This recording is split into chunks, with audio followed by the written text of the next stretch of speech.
ज्ञान गुण सागर, जय कपीस तिहुँ लोक उजागर।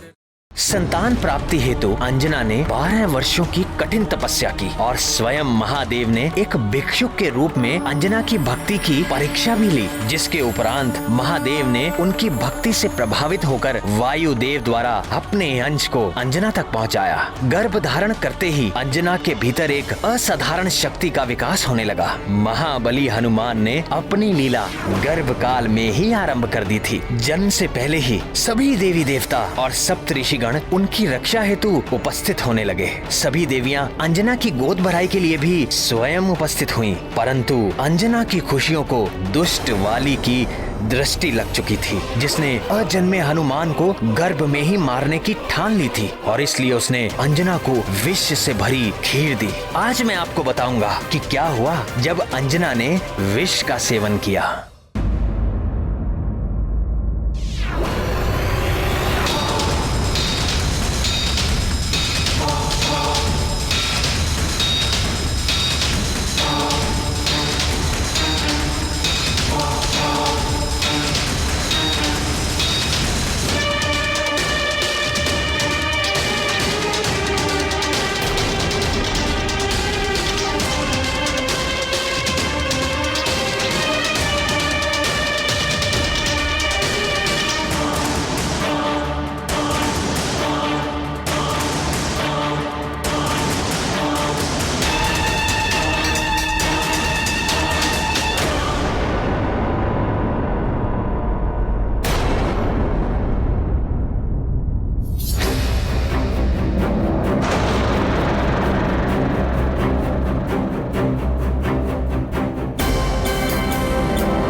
अंजने, ये अचानक क्या हो गया प्रिय?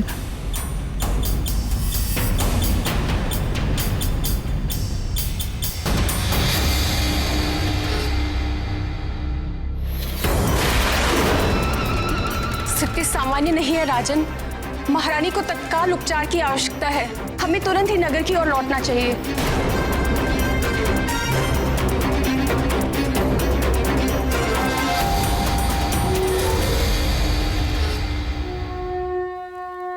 गर्भस्थ शिशु की हत्या करना महापाप है। ये दीर्घ काल तक नरक की यातना का भागी बनाता है। दुष्ट बाली हनुमान लला की हत्या को अपनी ओर से सुनिश्चित कर चुका था। महाराज, महारानी जी को विष दिया गया है।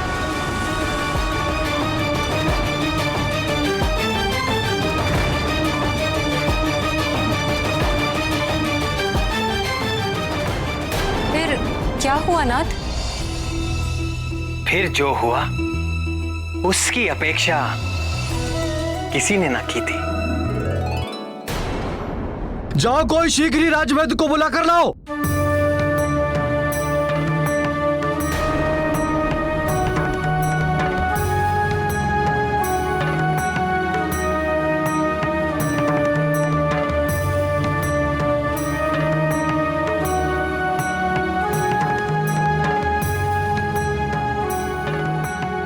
राजन, कोई भी उपचार काम नहीं कर रहा। न जाने क्या होने वाला है। क्या होने वाला है? कुछ नहीं होने वाला है। कुछ नहीं हो सकता मेरी अंजना और मेरे पुत्र को। तुम खड़े खड़े देख क्या रही हो? चवर डुलाओ महारानी को।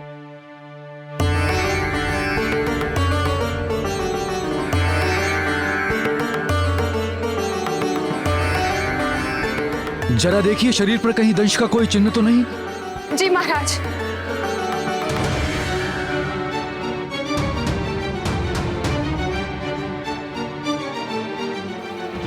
नहीं महाराज, कोई भी चिन्ह नहीं है।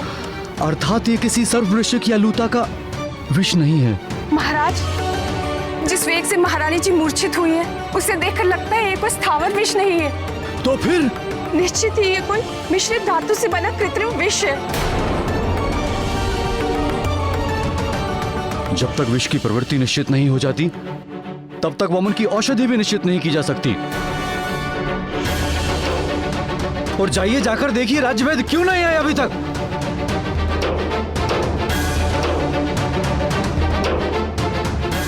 अब क्या करे राजन?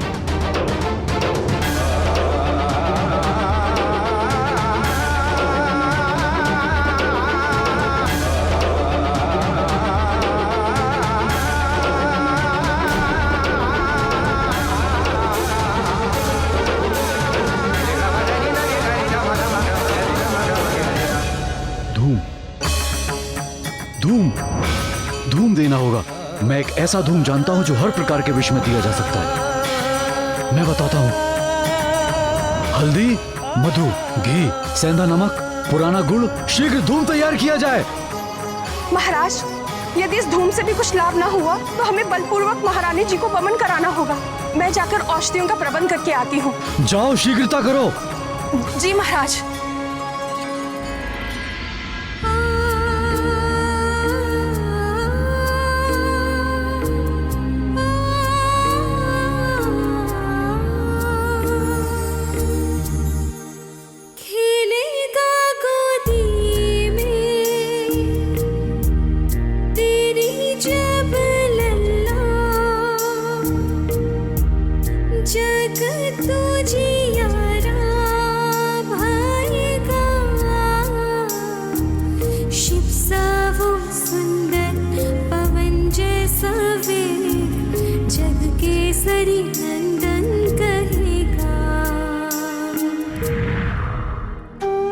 तुम अपनी परीक्षा में सफल हुई पुत्री अंजना। तुम्हारा होने वाला पुत्र समस्त संसार में अपने बल और पराक्रम के कारण विख्यात होगा, परम भक्त होगा। नन्ही अखियों में चमकेंगे सूरज, चमकेगा और चंदा, अग्नि सा तेज मुख पे रहेगा, खेलेगा गोदी में जब लल्ला, ओजस्वी बलशाली ज्ञानी वो होगा, चारों युग में पूजित रहेगा, चारों युग में पूजित रहेगा। अंजने, आंखें खोलो अंजने, तुम शीघ्र ही स्वस्थ हो जाओगी प्रिय। और हमारा पुत्र? उसे भी कुछ नहीं होने दूंगा मैं। तुम मुझे सुन तो पा रही हो ना अंजने? आंखें खोलो अंजने।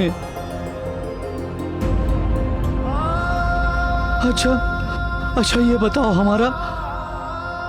हमारा होने वाला पुत्र कैसा होगा प्रिय?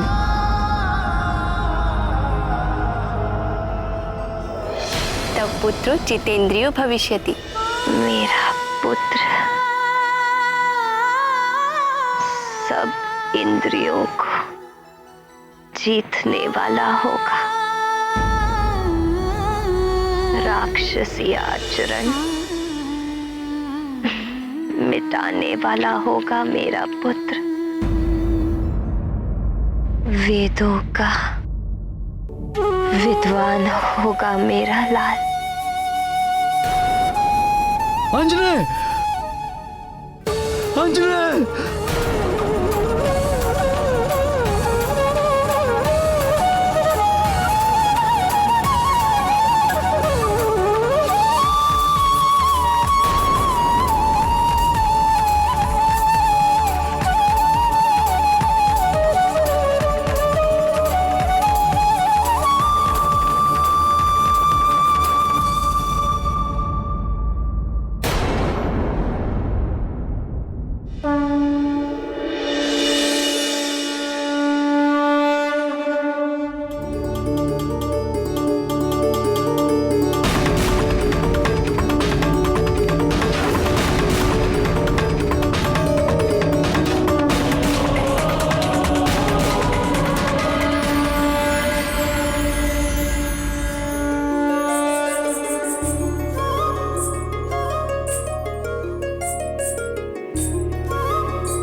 महाराज, मैं वामन की औषधियां ले आई। शीघ्र लाओ। किंतु महाराज, इन औषधियों से महारानी का उपचार हो पाएगा या नहीं, ये निश्चित नहीं है। आप स्वयं जाकर राजवैद्य को बुला लाएंगे तो अच्छा होगा। आप निश्चिंत रहिए महाराज, तब तक मैं महारानी जी का ध्यान रखती हूँ।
सर्वशक्ति समन्विते भयेभ्यस्त्राहि नो देवी दुर्गे देवी नमोस्तुते।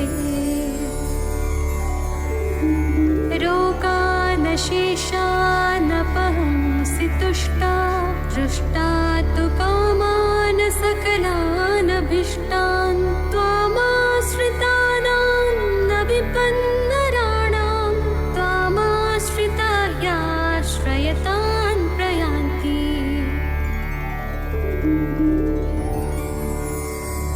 सर्वबाधा प्रशमनं त्रैलोक्यस्याखिलेश्वरी एकमेव त्वया कार्यम् अस्मद्वैरिविनाशनम्।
स्वामी, आप? शक्ति और शक्तिमान अलग कैसे रह सकते हैं? आप यहाँ आई इसलिए मुझे आना ही पड़ा। जगत प्रसिद्ध है कि सारे जीव आपकी सेवा करते हैं और आप अपने समस्त ऐश्वर्य से केवल मेरी सेवा करती हैं। किंतु आज तो आपने एक परिचारिका की भांति सेवा करते हुए सारी रात बिता दी। ये क्या रहस्य है देवी? आपके लिए क्या रहस्य है जगदीश्वर? अंजना और उसके अजन्मे पुत्र की रक्षा करना तो मेरा परम धर्म है।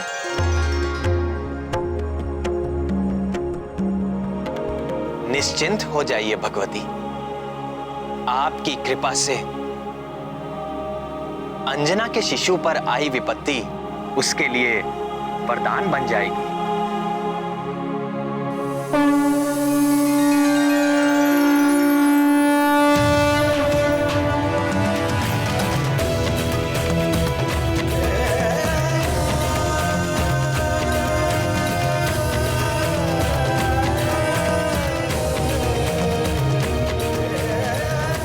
और आगे भी आने वाली बाधाएं आपके आशीर्वाद से आपके प्रिय आंजनेय के लिए सफलता का द्वार बन जाएंगे।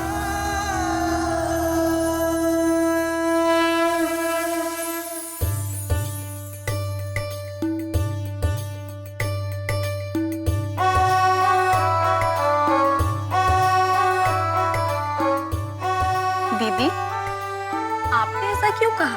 अंजना और उसके पुत्र की रक्षा करना आपका परम धर्म है। जो मेरे स्वामी के संकट हरने के लिए जन्म ले रहा है, उसके संकट हरने का धर्म मेरा ही तो है।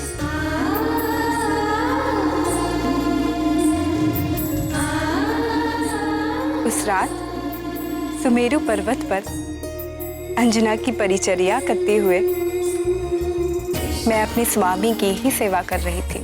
और पद्म हस्ता देवी लक्ष्मी की इस कृपा के उपरांत वो शुभ घड़ी निकट आ पहुंची, जिसके लिए समस्त देवता प्रतीक्षा कर रहे थे।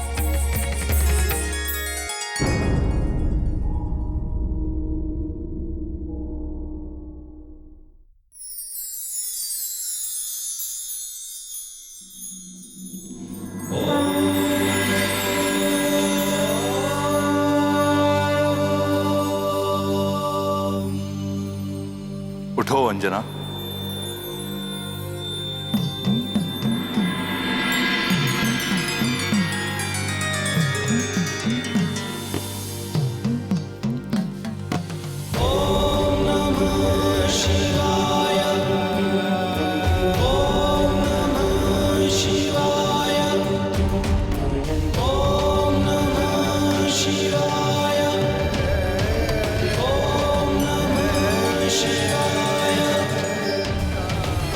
प्रभु महादेव, चकित ना हो अंजना, ये तुम्हारा ही पुत्र है।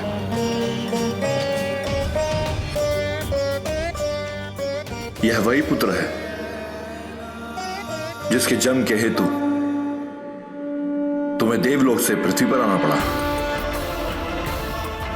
यह वही पुत्र है जिसके जन्म की प्रतीक्षा में तुमने दीर्घकाल तक निसंतान रहने का दुख सहन किया। यह वही पुत्र है जिसे पाने के लिए तुमने 12 वर्षों तक कठिन तपस्या की थी। यह वही पुत्र है अंजना जो कमल नयन भगवान विष्णु के नर अवतार में परम सहयोगी बनने के लिए जन्म ले रहा है। तुम्हारे इस पुत्र के कारण युगों युगों तक तीनों लोगों में वानराज केसरी और तुम्हारा यशगान होगा। इस पुत्र के माध्यम से मैं स्वयं अपना तेज तुम्हें सौंप रहा हूं। ये लो, संभालो अपना पुत्र।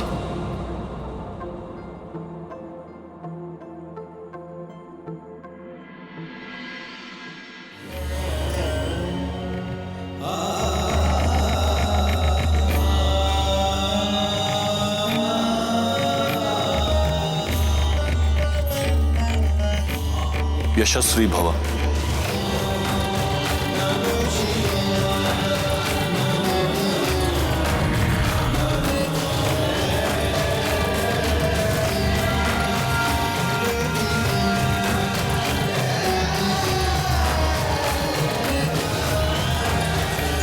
महादेव, भोलेनाथ,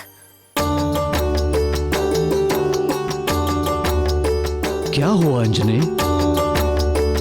तुम ठीक तो हो? महादेव आए थे।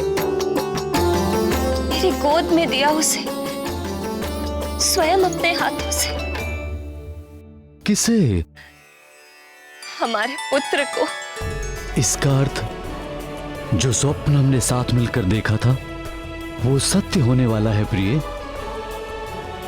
हमारे पुत्र के जन्म की शुभ घड़ी कहाँ गई है?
चैत्र शुक्ल पूर्णमासी, मघा नक्षत्र, मंगलवार, संकट मोचन महाबली हनुमान का मंगलकारी जन्म हुआ।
अंजने, मैं यहाँ हूँ। तुम ठीक तो हो ना अंजने? ये कैसा अंजने? मुझे कुछ नहीं हुआ। किंतु ये कैसा अद्भुत प्रकाश है, मुझे कुछ दिखाई नहीं दे रहा है प्रिय। ये हमारे पुत्र का तेज है।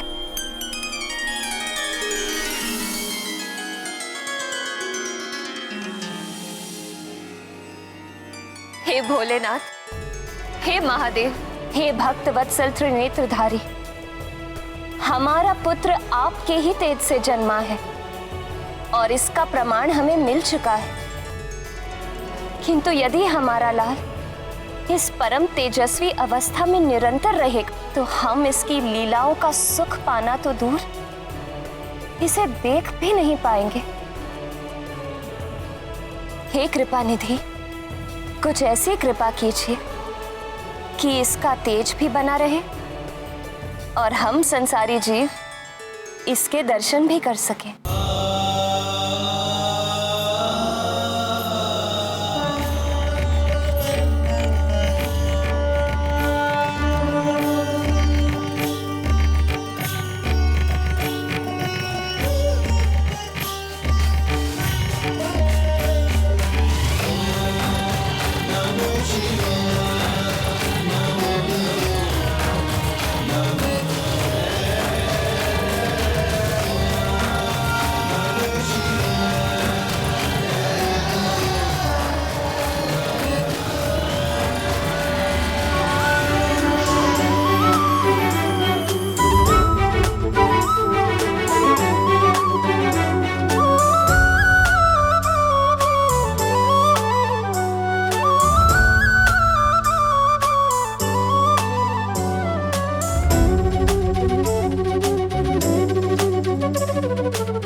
वर्षों की कठिन तपस्या और उससे भी अधिक वर्षों की प्रतीक्षा के पश्चात उन्हें पुत्र मिला था।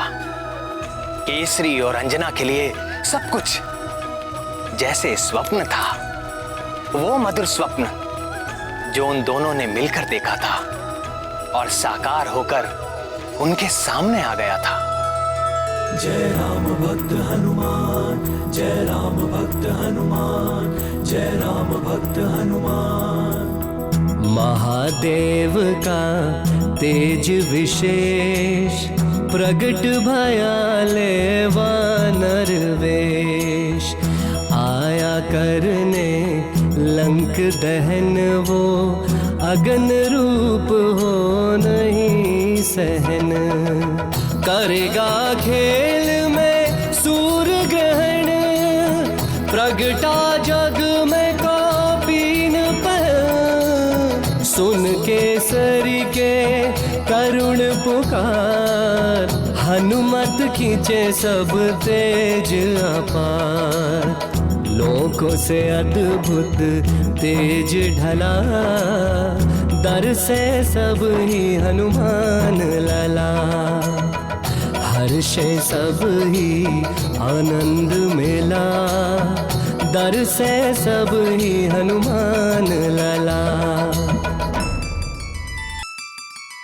उन ये उस अपार आनंद का सारा श्रेय तो दीदी आपको ही जाता है। बाली तो हनुमान लला की हत्या के षड्यंत्र में सफल ही हो गया था और उस घातक विष से अंजना का बचना भी असंभव था। यदि आपने वैकुंठ से आकर उन दोनों की रक्षा न की होती तो केसरी और अंजना यह पुत्र सुख कभी न ले पाते और समस्त संसार संकट मोचन महाबली हनुमान जैसे भक्त और योद्धा से वंचित हो जाता। देवों की, मनुष्यों की, संतों की और पृथ्वी की कितनी बड़ी हानि हो जाती। आपको शत शत धन्यवाद है भगवती।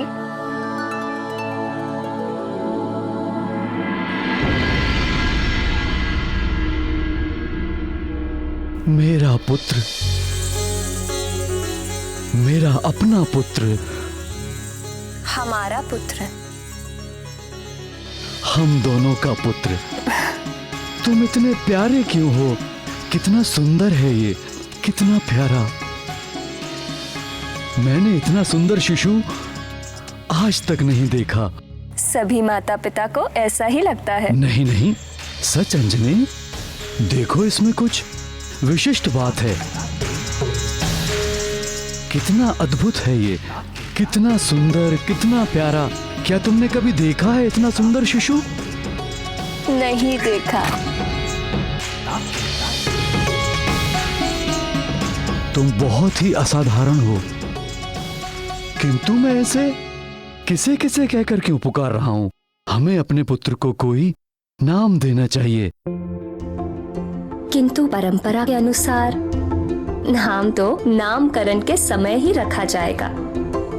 हाँ, किंतु नामकरण के पूर्व एक गुप्त नाम रखने की भी जो परंपरा है। तो क्या नाम रखें इसका? मैं बताऊं उनका क्या नाम रखा गया होगा? महातेजा, क्योंकि जन्म लेते ही उनके शरीर से निकला वो दिव्य तेज तीनों लोकों में फैल गया था। नहीं नहीं, उनका नाम रहा होगा महोदर, क्योंकि हनुमान के गर्भ में आते ही अंजना की भूख और भी अधिक बढ़ गई थी। मेरे विचार से तो ये दोनों ही नाम नहीं हो सकते थे। क्यों नहीं हो सकते? क्योंकि सब कुछ संभव हुआ महादेव के आशीर्वाद के कारण। फिर तो निश्चित ही हनुमान लाला का नाम शिवदत्त रखा गया होगा, या फिर रुद्रांश। वायुदेव के नाम पर भी तो उनका नाम हो सकता है, जैसे कि पवन पुत्र। नहीं नहीं, प्रथम नाम होगा, वो भी गुप्त नाम।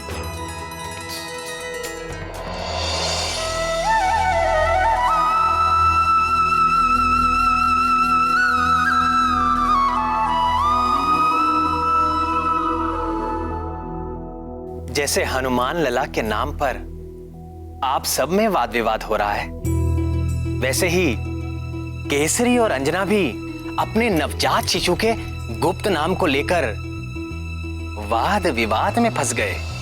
अपने लंबे वैवाहिक जीवन में प्रथम बार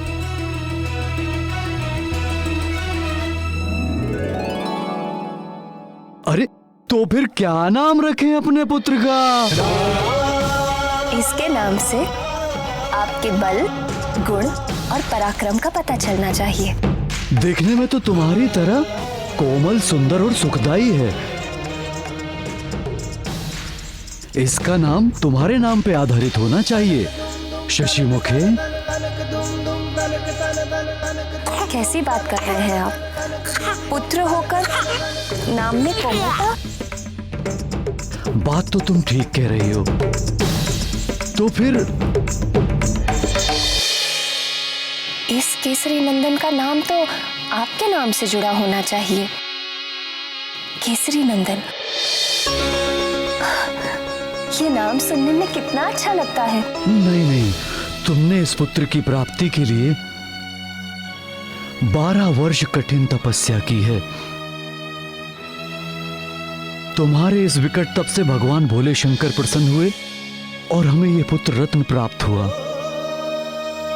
इसका नाम तुम्हारे नाम पे ही आधारित होना चाहिए।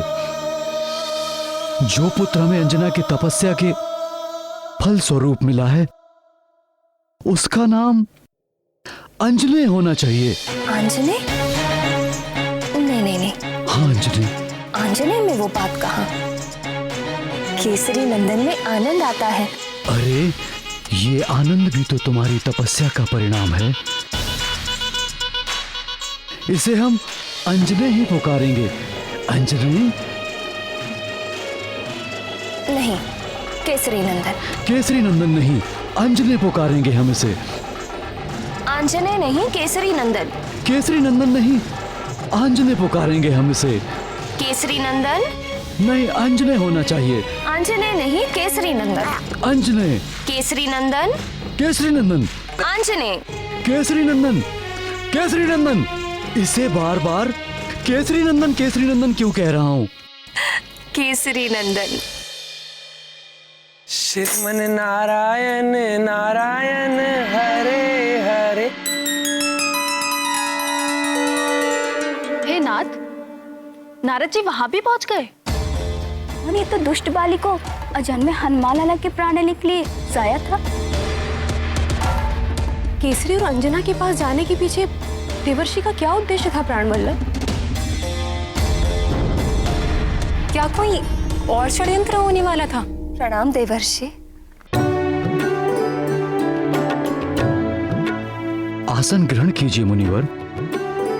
अरे आप कष्ट मत करिए माते, हम आपको कष्ट देने नहीं, हम तो आपके और आपके इस दिव्य पुत्र के दर्शन करने के लिए आए हैं। हमारे पास आओगे?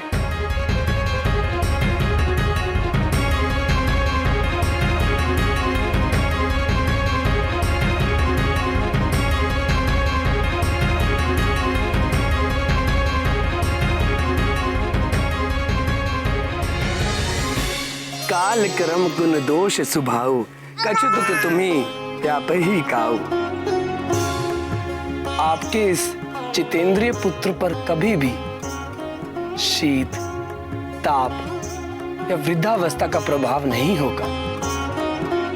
आपके पुत्र के किसी कर्म पर कर्म फल का दोष नहीं लगेगा। प्रकृति के निरंतर बदलने वाले जो 3 गुण हैं, सत्व, रजस और तमस, उनके कारण समस्त जीव सुख, दुख और मोह के सागर में डूबते उतराते रहते हैं। किंतु तुम्हारा यह पुत्र सदैव आनंद में मग्न रहेगा और कभी भी दुख से पीड़ित नहीं होगा, मोह से बुद्धिहीन नहीं होगा। और यह पराक्रमी बालक सदैव स्वस्थ रहेगा।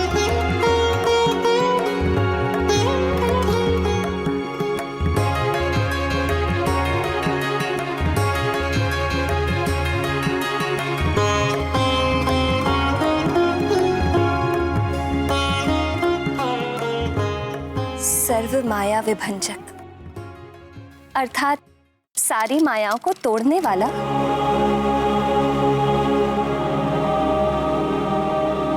कैसा मनोहर नाम है, सर्व माया विभंजक।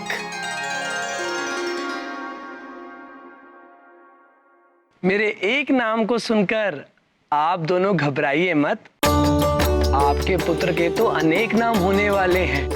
हाँ, प्रथम गुप्त नाम रखने का जो अधिकार था उसका उपयोग तो आपने कर ही लिया। किंतु महामुनि, हम तो अभी तक एक नाम पर ही एक मत नहीं हो पाए। मैं जानता हूं वानर राज, किंतु आपके ये दोनों नाम बालक के कानों में इतनी बार गए कि वे दोनों ही उसने स्वीकार कर लिए। क्यों केसरी नंदन? अंजने,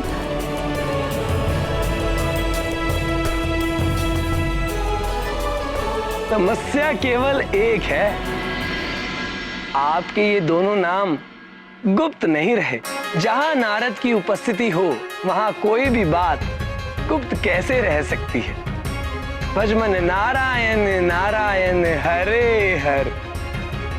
तुम्हारे इस विलक्षण बालक के ज्ञान, भक्ति व पराक्रम के दोनों नाम सारे जगत में और युगों युगों तक केसरी और अंजना के नामों का बार बार उच्चारण करेंगे।